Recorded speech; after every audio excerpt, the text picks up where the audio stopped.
नमस्ते बिहार और मैं हूं आपके साथ सोनाली सिंह। बुलेटिन की शुरुआत करते हैं, लेकिन उससे पहले एक अपील। न्यूज 18 आपसे अपील करता है कि स्वस्थ रहें, सुरक्षित रहें और कोविड गाइडलाइन का पालन करें ताकि आप खुद को और अपने परिवार को इस महामारी से बचा सके। शुरुआत एक बड़ी खबर के साथ करते हैं। बिहार में लॉकडाउन का असर दिखने लगा है। कोरोना संक्रमण की तेज हुई रफ्तार पर थोड़ा ब्रेक जरूर लगा है। बिहार में कोरोना संक्रमण में कमी आई है। राज्य में 10,000 से नीचे पहुंचा आंकड़ा। और आपको बता दें कि 23 दिनों में पहली बार 10,000 से नीचे यह आंकड़ा पहुंचा है। 24 घंटे की बात करें तो 24 घंटे में 9,863 कोरोना के नए मरीज मिले हैं। वहीं एक्टिव मरीजों की संख्या भी 1 लाख से नीचे पहुंची है। पटना में भी 50% कम संक्रमित मरीज मिले हैं, जो कि एक राहत भरी खबर है। वहीं 24 घंटे में पटना में 977 कोरोना के संक्रमित मरीज मिले हैं। बिहार में कोरोना मरीजों का रिकवरी रेट 83.43% हुआ है, जो कि एक राहत भरी खबर है।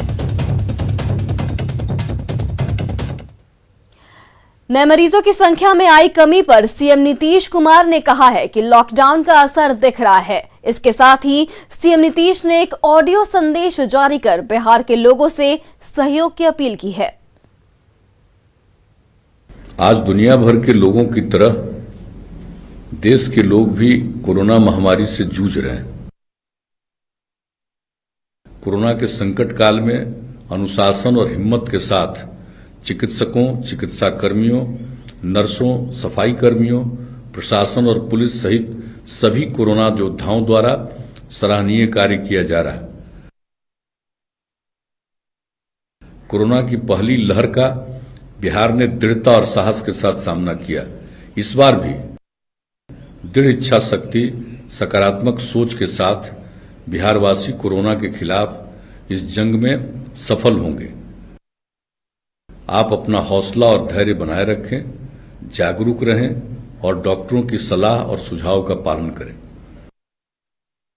मेरी आप सबसे अपील है कि मास्क लगाएं, 2 गज की दूरी बनाए रखें, हाथ साफ रखें और समय आने पर टीका अवश्य लगवाएं।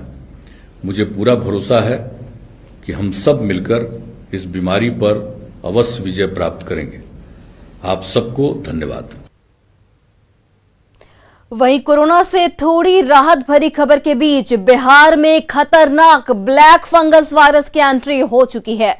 बिहार में खतरनाक ब्लैक फंगस वायरस की पुष्टि हुई है। बिहार में एक दिन में 5 मरीजों की पुष्टि हुई है। बता दें कि कल पहले मरीज की पुष्टि हुई थी। वहीं पटना के एम्स में 4 मरीजों की पुष्टि हुई है।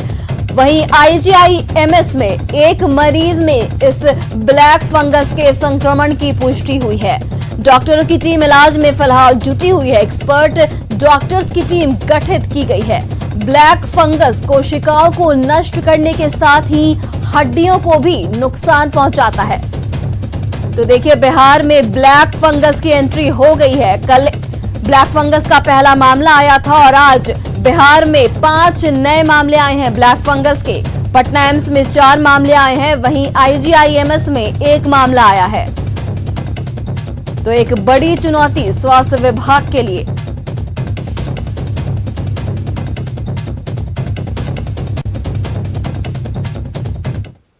और बिहार में लॉकडाउन के बीच ईद मनाई जाएगी। प्रशासन ने लोगों से मस्जिदों या खुले मैदानों की जगह अपने अपने घरों में ईद की नमाज अदा करने की अपील की है।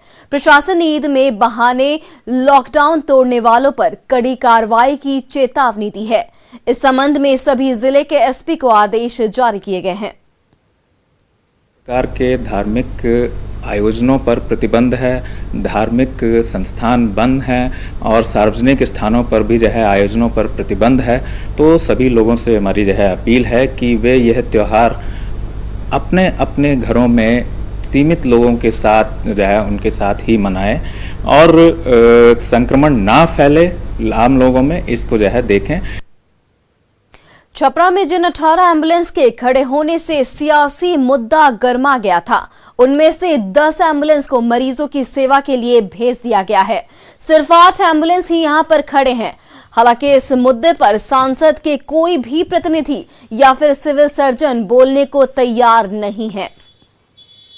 जन अधिकार पार्टी के नेता पप्पू यादव द्वारा सांसद फंड के एम्बुलेंस पर सवाल उठाए जाने के बाद वहां मौजूद 18 में से 10 एम्बुलेंस काम पर लग गए हैं, लेकिन 8 एम्बुलेंस अभी भी वहां मौजूद है। हालांकि इस बारे में अब कोई भी अधिकारी कुछ भी बोलने को तैयार नहीं है। हमने सिविल सर्जन से बात करने की कोशिश की। सिविल सर्जन ने साफ तौर पर कहा कि इस बारे में हमें कोई जानकारी नहीं है और इसका जवाब सांसद ही देंगे। संतोष गुप्ता, न्यूज़ 18, छपरा। और मुंगेर में स्वास्थ्य विभाग की बड़ी लापरवाही सामने आई है। यहां आरटीपीसीआर मशीन पिछले 9 महीने से धूल फांक रही है, जबकि मरीजों को कोरोना जांच के लिए 10 से 12 दिनों का इंतजार करना पड़ता है। यहां अप्रैल महीने से अब तक करीब 37,000 सैंपल आरटीपीसीआर जांच के लिए पटना भेजे जा चुके हैं। बता दें कि कोरोना संक्रमण को देखते हुए जिले को 9 महीने पहले ही आरटीपीसीआर मशीन की सुविधा दी गई थी, लेकिन ये मशीन शोभा की वस्तु बनकर रह गई है और मरीजों को इसका कोई लाभ नहीं मिल रहा। और उसका सिविल का काम हो रहा है। सिविल का काम BMCLI करा रहा है, जो बोला था हम लोग 12 तारीख तक कर देंगे, लेकिन इंजीनियर उसका पॉजिटिव हो गया। फिर दूसरा इंजीनियर आया, काम हो रहा है, बहुत जल्दी काम समाप्त होने पर है। समाप्त होने के बाद मशीन लग जाएगा, तब हम लोग उसको शुरू करने जा रहे हैं। गोपालगंज में बेड की कमी को दूर करने के लिए गोपालगंज सदर अस्पताल के इमरजेंसी वार्ड के ठीक सामने अस्थायी waterproof medical tent house ward बनाया गया है, जिनमें 25 बेड लगाए गए हैं। इस अस्थायी मेडिकल टेंट हाउस में मरीजों का इलाज किया जा रहा है। अस्थायी मेडिकल टेंट हाउस में करीब 1.5 दर्जन मरीज भर्ती हैं, जिन्हें जरूरत के मुताबिक ऑक्सीजन भी मुहैया कराई जा रही है। गोपालगंज में कोरोना संक्रमण के बीच सदर अस्पताल के इमरजेंसी वार्ड में बेड पूरा फुल हो गया है और उसके बाद पटना से 25 बेड मंगाए गए हैं और यहाँ पर इमरजेंसी वार्ड के ठीक सामने अस्थायी वाटरप्रूफ टेंट बनाया गया है और यहाँ पर मरीजों को भर्ती कराया गया है। और अभी हम गोपालगंज सदर अस्पताल की इमरजेंसी जो अस्थायी बनाया गया है वाटरप्रूफ टेंट, यहाँ पर जो पेशेंट हैं वो देखेंगे। जो पेशेंट है उनका इलाज भी हो रहा है और यहाँ पर जो बेड है, बेड लगाए गए हैं, कुछ बेड खाली भी हैं, ताकि यहाँ पर जो मरीज हैं मरीजों का इलाज हो सके और बेहतर तरीके से उन्हें सुविधा मिल सके। अभी हम सदर अस्पताल के इस अस्थायी टेंट में आए हैं और जो मरीज के परिजन उनसे जानने की कोशिश करते हैं कि जो उन्हें ऑक्सीजन यहाँ पर उपलब्ध कराया गया है, जो ऑक्सीजन सिलेंडर उनको उपलब्ध कराया गया है, वो उन्हें अपने पैसे से खरीदना पड़ रहा है, बाहर से लाना पड़ रहा है, या इन्हें यहाँ से उपलब्ध कराया गया है। कुछ और बात करते हैं। क्या नाम है आपका? जी अमृत। अमृत, कब यहाँ पर भर्ती कराए थे अपने पेशेंट को? जी हम कल शाम को लेकर आए थे। क्या हुआ था उनको? जैसे कि ब्रीथिंग प्रॉब्लम था, सांस सही से नहीं ले पा रही थी, ऑक्सीजन लेवल थोड़ा कम हो गया था, 82 या 83 हो गया था। तो हम लेके दिगोद बोली से लेके आए, सफियाबाद दिगोद बोली। तो कब भर्ती कराया गया यहाँ पर? कल शाम तक। तो यहाँ पर ऑक्सीजन लगाया गया उनको? हाँ, ऑक्सीजन लगाया गया। ऑक्सीजन सिलेंडर, ऑक्सीजन की व्यवस्था आपको करना पड़ा या अस्पताल के द्वारा किया गया? नहीं, अस्पताल के द्वारा किया गया। आपके द्वारा कुछ खर्च नहीं किया गया? नहीं, मेरे द्वारा कुछ खर्च नहीं। जो ऑक्सीजन जो है उन्हें ऑक्सीजन मिल रहा है। मिल रहा। और जो अस्थायी बेड बनाया गया, अस्थायी जो वार्ड ये बनाया गया टेंट हाउस, कितने पेशेंट भर्ती कराए गए फिलहाल वर्तमान में? इसमें 25 बेड लगे। 25 बेड लगा हुआ। क्या नाम पड़ेगा सर आपका? सुनील कुमार। तो ये सुनील कुमार है। उनका कहना है कि जो मरीज के जो परिजन है वो भी बता रहे हैं कि यहाँ पर उन्हें ऑक्सीजन उपलब्ध कराया जा रहा है, बाहर से ऑक्सीजन नहीं लाना पड़ रहा है, लेकिन उन्हें ऑक्सीजन की जो मात्रा है वो पर्याप्त नहीं है। मुकेश कुमार, न्यूज़ 18, गोपालगंज। लॉकडाउन में गरीबों के सामने रोजी रोटी की दिक्कत न हो, इसके लिए जमुई में लगातार काम चल रहा है। मनरेगा के जरिए बाहर से घर आए मजदूरों को काम आसानी से मिल रहा है। इसके लिए सदर प्रखंड के सभी पंचायतों में 5-5 मनरेगा की योजनाएं चलाई जा रही हैं। कुशल, अकुशल और फिर प्रवासी मजदूर काम मिलने से काफी खुश हैं। जमुई के लखापुर गांव में संवाददाता केसी कुंदन ने इसका जायजा लिया। जैसा कि सरकार का निर्देश है कि जो मजदूर है जो गांव में है, लॉकडाउन में उन्हें रोजगार नहीं मिल रहा है, तो मनरेगा के तहत उन्हें काम दिया जाए। जैसा कि देख सकते हैं जमुई सदर प्रखंड का यह काकन पंचायत का लखापुर गांव है और यहाँ पर पोखर की खुदाई हो रही है और यहाँ पर दर्जनों मजदूर जो हैं काम कर रहे हैं। अकुशल मजदूर हैं और प्रवासी मजदूर हैं जो बाहर से लॉकडाउन के कारण लौटे हैं, लेकिन इन्हें रोजगार मिल रहा है और उसके लिए खास इंतजाम भी है कि जहाँ पर जो काम करने वाले मजदूर हैं उनके बीच में संक्रमण न फैले या इनसे कोई संक्रमित न हो, इसलिए सैनिटाइजर और बाकी चीज़ों का भी यहाँ पर ख्याल रखा गया है। जैसा कि देख सकते हैं कि यहाँ पर है। बता दें कि जो बताया गया है कि जमुई सदर प्रखंड में हर पंचायत में 5-5 स्कीम खोले गए थे मनरेगा के तहत और उसी स्कीम से इन लोगों को काम मिल रहा है। कुछ मजदूर हैं, इनसे बात करते हैं। अच्छा, एक बताइए कैसा महसूस हो रहा है, काम मिल रहा है आप लोगों को? सही हो रहा है महसूस, कोई दिक्कत नहीं है। हम बाहर में लॉकडाउन में फंसे हुए थे, यहाँ आए काम मिल रहे हैं, कोई दिक्कत नहीं है। काम मिल रहा है? हाँ जी। अच्छा, क्या कितना फायदा हो रहा है? सर बहुत फायदा हो रहा है, 198 पैदा हो रहा है। हम लोग रांची में शहर में काम करते थे, इस लॉकडाउन के महामारी के चलते दुकान सब बंद हो गया, काम नहीं बंद हो गया और गांव में आने के बाद रोजगारी हम लोग को मिल रहा है और धंधा भी मिल रहा है। 158 रुपये मिल रहा है, खाता में आ रहा है, निकाल के हम लोग खा पी रहे जी रहे। सर जिला पदाधिकारी महोदय, उप विकास आयुक्त महोदय के दिशा निर्देश हम लोग हर एक गाँव, हर एक पंचायत में हम लोग 5 योजना हम लोग चालू किए। जो भी अप्रवासी मजदूर आएंगे वो उनको हम लोग का काम मुहैया कराना, काम कर भी रहे और जो भी कुशल हो अकुशल हो उनको भी हम लोग काम बृहद पैमाने पे हम लोग दे रहे हैं। कोई भी घर पे बैठे नहीं रहेंगे, उनको स्वतंत्र हम लोग यहाँ काम मुहैया करा रहे हैं। जैसा कि ये जो मनरेगा अधिकारी, इनका कहना है कि जिला प्रशासन ने यह ठाना है कि मजदूर जो हैं बगैर काम के न बैठेंगे, मनरेगा के तहत उनको काम दिया जाएगा और इसका असर भी दिख रहा है कि मजदूर जो चाहे वो मजदूर अकुशल हो, कुशल हो या प्रवासी हो, इन्हें काम मिल रहा है ताकि इनका घर चले, इनका पेट बढ़े, परिवार बढ़े और ये लोग भूखे न रहें। केसी कुंदन, न्यूज़ 18 जमुई।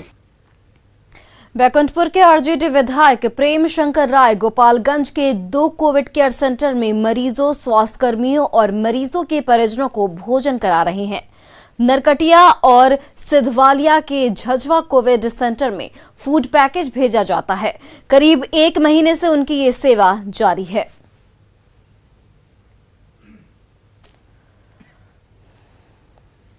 गोपालगंज में कोरोना मरीजों की संख्या लगातार बढ़ रही है और सुविधा के अभाव में कई मरीजों की हालत गंभीर भी होती जा रही है। अभी हम बैकुंठपुर में हैं और यहाँ पर बैकुंठपुर के राजद विधायक प्रेम शंकर राय के द्वारा खुद जो कोविड के जो मरीज हैं जो विभिन्न अस्पतालों में भर्ती हैं उनके लिए खाने का पैकिंग किया जाता है और करीब 1 महीने से यह दौर चल रहा है और उनके द्वारा आप देखेंगे कि खाने का जो ये पैकेट है ये करीब 4 बार जो है मरीजों के परिजनों और जो अस्पताल के जो कर्मी हैं उनको दिया जाता है। और जो खाने का जो पैकेट है वो पटना से मंगाया गया है और चूँकि ये मरीजों के लिए ये हार्मफुल ना हो इसके लिए इसकी पैकिंग करने के बाद जो है बाकायदे इससे प्लास्टिक से सील किया जाता है। उसके बाद फिर जो है मरीजों के पास पहुँचाया जाता है। हम खुद विधायक से जानने का प्रयास करते हैं कि कितने बार खाना पहुँचाया जाता है और कब से चल रहा है ये दौर? देखिए, सुबह से लेकर रात तक जाता है। सुबह में ब्रेकफास्ट जाता है, चाय बिस्कुट जाती है। मुझे भेजा है यहाँ, जिस लायक मुझे बनाया है, पब्लिक नहीं बनाया है। तो पब्लिक जिस लायक मुझे बनाया है तो मैं उसी लायक उसके लिए पब्लिक की सेवा कर रहा हूँ। पटना में वैक्सीनेशन की गति तेज कर दी गई है। 18 से ज्यादा उम्र के लोगों को वैक्सीन देने के लिए राजधानी में 10 बड़े वैक्सीनेशन सेंटर बनाए गए हैं। पटना डीएम चंद्रशेखर सिंह ने विमेंस कॉलेज स्थित वैक्सीनेशन सेंटर का निरीक्षण किया, जहां बड़ी संख्या में 18 साल से ज्यादा के युवा वैक्सीन लेने के लिए लाइन में लगे दिखे।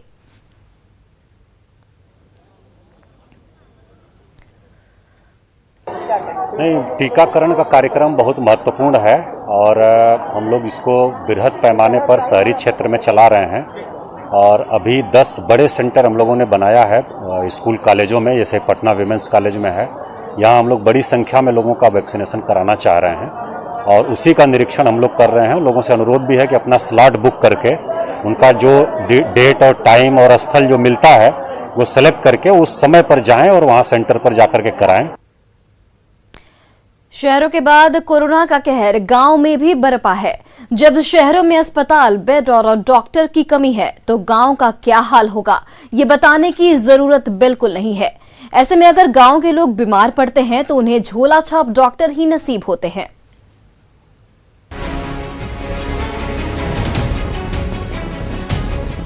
शहरों से कोरोना का संक्रमण तेजी से गांवों में फैल रहा है। एक के बाद एक कर लोग बीमार हो रहे हैं, लेकिन सबसे बड़ी त्रासदी इस बात की है कि गांवों में शहरों की तरह स्वास्थ्य सुविधाएं मौजूद नहीं हैं। ऐसे में गंभीर हालत में लोगों को झोला छाप डॉक्टरों के सहारे भगवान से जिंदगी की दुआ करनी पड़ती है। गांव में किसी को कोरोना ना हुआ है कि नहीं? कोरोना हुआ ना, होता है तो उसको कहाँ लेके जाते, क्या करते? कहाँ संपर्क चेक लेकर के गया था, यहाँ तो कोई इलाज ही नहीं हुआ। अच्छा, तो संपर्क चेक सबके जाना संभव नहीं है। आसपास के जो झोला छाप डॉक्टर हैं उनसे परामर्श लेकर यूज कर रहे हैं दवा। वो डॉक्टर रहता है, झोला छाप डॉक्टर रहते हैं, उसी से दिखाते हैं तो ठीक हो जाता है। झोला छाप डॉक्टर से? हाँ, तो आओ का सब लाइसेंस ले ले, सब अथी ले ले थोड़ा। कोरोना होने पर पहले लोगों को क्वारंटीन किया जाता है। जिनके पास अलग कमरा नहीं है उनके लिए निजी स्कूल में क्वारंटीन की व्यवस्था की गई है। ग्रामीणों की शिकायत है कि गांव में ना तो कोई आशा कार्यकर्ता जल्दी पहुंचती है और ना ही एएनएम, जिसके कारण झोला छाप डॉक्टरों के सिवा उनका कोई सहारा नहीं है। कोई वैक्सीन किट नहीं आ पाया है। एक संस्था सेंटर रखा गया था यहाँ पंचायत भवन में, उसमें लोग आ नहीं रहे हैं। बाहर से तो कोई एएनएम वगैरह आ नहीं रहा, परेशानी वही है हम लोग के साथ। लेकिन हम एक तो अपना स्कूल में भी 25 बेड का आइसोलेशन बेड बनाए हुए हैं कि जो कि उसमें लोग क्वारंटाइन हो जा रहे हैं। जब हमने गांव वालों की समस्या सुनी तो हम एक सरकारी अस्पताल पहुंचे, जहां एक एएनएम मौजूद थी। एएनएम ने बताया कि उनकी 2 टीम रोजाना गांवों का दौरा करती है और लोगों में जागरूकता पैदा करती है। पॉजिटिव हम एंटीजन से करते हैं तो पॉजिटिव निकलता है, उसी समय उनको हम बोलते हैं कि आप पॉजिटिव हैं, आपके लिए हम मेडिसिन लाए हैं, जो मेडिसिन हम आपको उपलब्ध कराएंगे और मतलब आप होम क्वारंटाइन में रहिएगा। 2-3 टीम लगातार घूमते रहती है गांव में, और गांव में पूरी जानकारी लेने के बाद अगर कोई कोविड पेशेंट होता है तो उसका समुचित इलाज, पहले तो उन्हें राय दिया जाता है कि आप होम आइसोलेशन में रहें, लेकिन अगर स्थिति बिगड़ती है तो फिर पीएससी भेजा जाता है। तो जाहिर सी बात है, ये प्रोसेस है जो हमने आपको बताने की कोशिश की कि ग्रामीण इलाकों में अगर किसी को कोविड होता है तो उसके साथ जो अस्पताल के एएनएम कर्मी हैं या फिर दूसरे आशा कार्यकर्ता हैं वो क्या प्रोसेस फॉलो करती हैं। कैमरामैन सुबोध के साथ आनंद अमृतराज, न्यूज 18 नेटवर्क, पुनपुन। गोपालगंज में किन्नरों का हंगामा जारी है। बैकुंठपुर प्रखंड मुख्यालय के दिघवा दुबोली ब्लैक मोड़ पर के पास किन्नरों ने जमकर हंगामा किया। लॉकडाउन में नाच गाना पर रोक लगने से ये लोग नाराज हैं। इनके सामने रोजी रोटी का संकट खड़ा हो गया है। इस दौरान इन लोगों ने वहां से गुजरने वाले राहगीरों के साथ बदसलूकी भी की। प्रदर्शन के दौरान वहां जब पुलिस की टीम पहुंची तो उन्हें भी बेरंग लौटना पड़ा।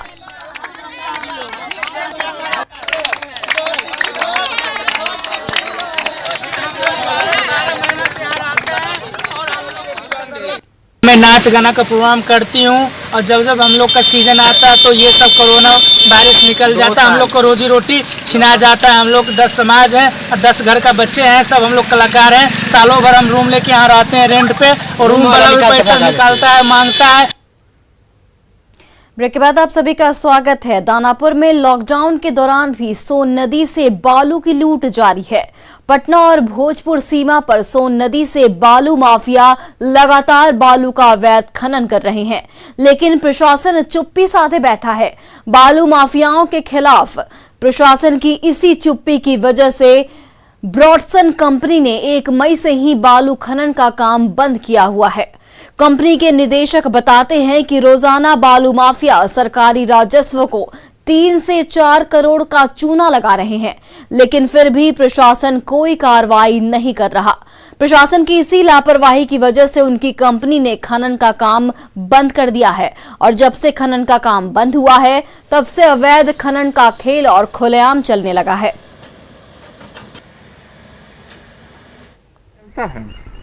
घाट अब कैसे चलाता है लोग, चलाने वाला जाना। अब हम तो देखते हैं कि जेसीबी से कट करके नाव पर लगाता है बालू ना, अवैध तरीके से यहाँ उठाव होता है। अवैध से चलता है कि कैसे चलता है ये तो हमको नहीं समझ में आता है। ये इतना हम देखते हैं कितना देर से इस तरह का अवैध खनन जो हो रहा है बालू का? अभी तो बंद है, बरसात में था, ठंडा के रोज में कटिस था। बालू जो है हम लोग के समय में काफी मात्रा में अवैध हो रही थी, और आज भी पूरे मात्रा में अवैध चल रहा है, लेकिन प्रशासन पूरे पटना जिला में मसौढ़ा तरफ, महाबलीपुर तरफ जहाँ भी चल रहा है उधर, और इसके अलावा छपरा जिला में भी चल रहा है, भोजपुर जिला में चल रहा है, भोजपुर जिला में चल रहा है। और इधर भोजपुर जिला में सेमरा, बिंद्रावा, जमालपुर, बबुरा पुल के नीचे सारण में भी चल रहा है, मेरा अवैध चल रहा है, सब पटना में चल ही रहा है, उधर भी चल रहा है। इस पर कोई सरकार ध्यान नहीं है, प्रशासन मूर्खदर्शन पर देख रही है।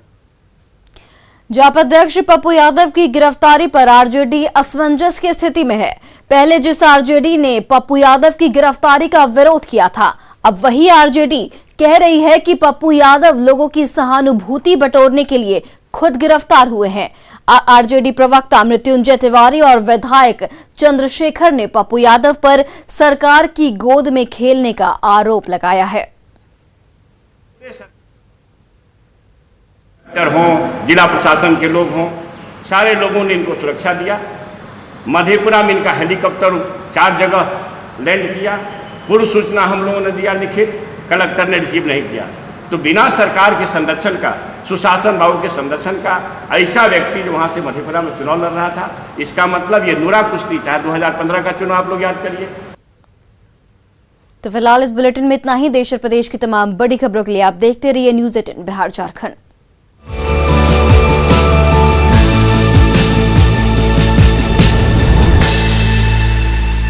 Headline presented by